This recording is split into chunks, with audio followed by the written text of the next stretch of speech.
بسم اللہ الرحمن الرحیم۔ السلام علیکم ناظرین، صدق اللہ کپور کی تیسری قسط آپ کے سامنے پیش کی جا رہی ہے۔ ملاحظہ کریں۔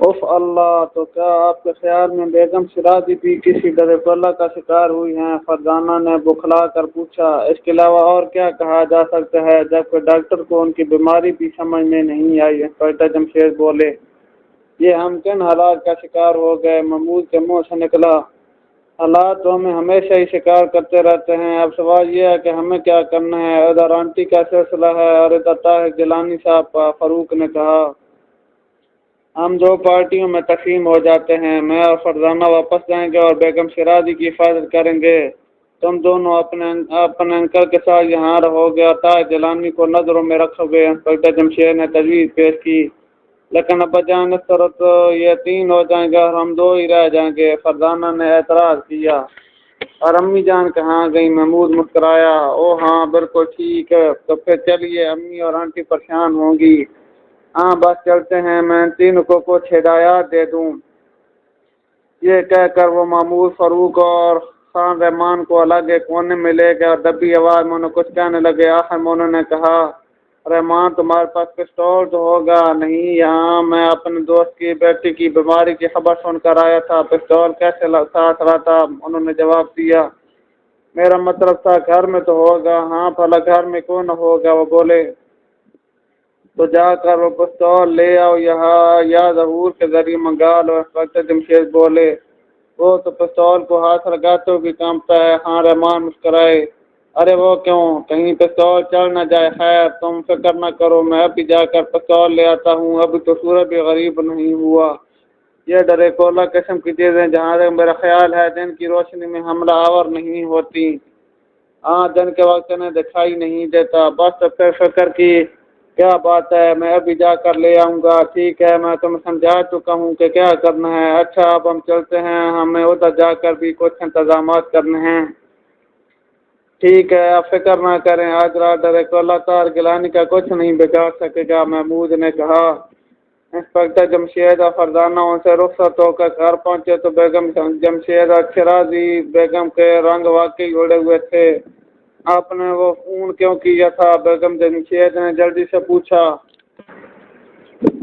ان کا تنہا رہنا ٹھیک نہیں، فکر کی کوئی بات نہیں، آپ ہمارے ساتھ نہایت سکون سے رہیں گی۔ بیگم آج تو میں نے اپنے ساتھ سلا لینا، میں فرزانہ کے ساتھ ان کے کمرے میں سو جاؤں گا۔ انہوں نے کہا، آخر بات کیا ہے؟ آپ نے فون پر کہا تھا میری بیماری سمجھ گئے ہیں۔ بیگم شیرازی نے کہا، ہاں، اور آپ کے علاج کی تیاری کر رہا ہوں، اس لیے آپ کو گھر نہیں جانے دیا۔ انہوں نے مسکرا کر کہا، پھر فرزانہ سے بولے، آؤ فرزانہ، ہم تمہاری آنٹی کے گھر کے سب دروازے بند کر آئیں۔ جی بہتر، فرزانہ ان کا مطلب سمجھ کر بولی۔ دونوں بیگم شیرازی کے گھر میں داخل ہوئے۔ سب سے پہلے انہوں نے تمام کھڑکیاں اور دروازے اندر سے بند کیے اور پھر بیگم شیرازی کے سونے کے کمرے کا معائنہ کرنے لگے۔ انہوں نے ایک ایک انچ دیکھ ڈالا لیکن کوئی سراغ نہ ملا۔ اس نے اپنا کوئی نشان نہیں چھوڑا، کہیں وہ سچ میں ڈریکولا ہی تو نہیں؟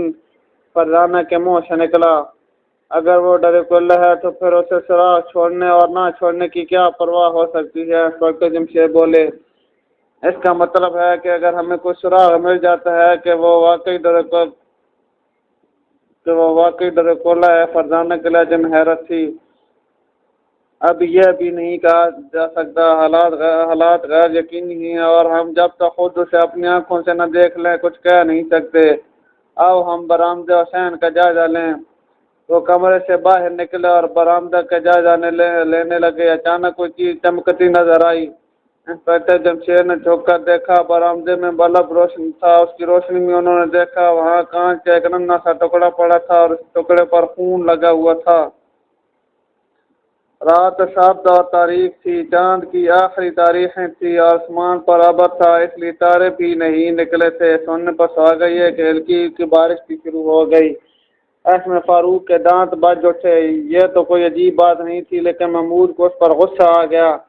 اگر تمہارے دانتوں کی آواز ڈریکولا کے کانوں تک پہنچ گئی تو وہ ڈر کر بھاگ جائے گا۔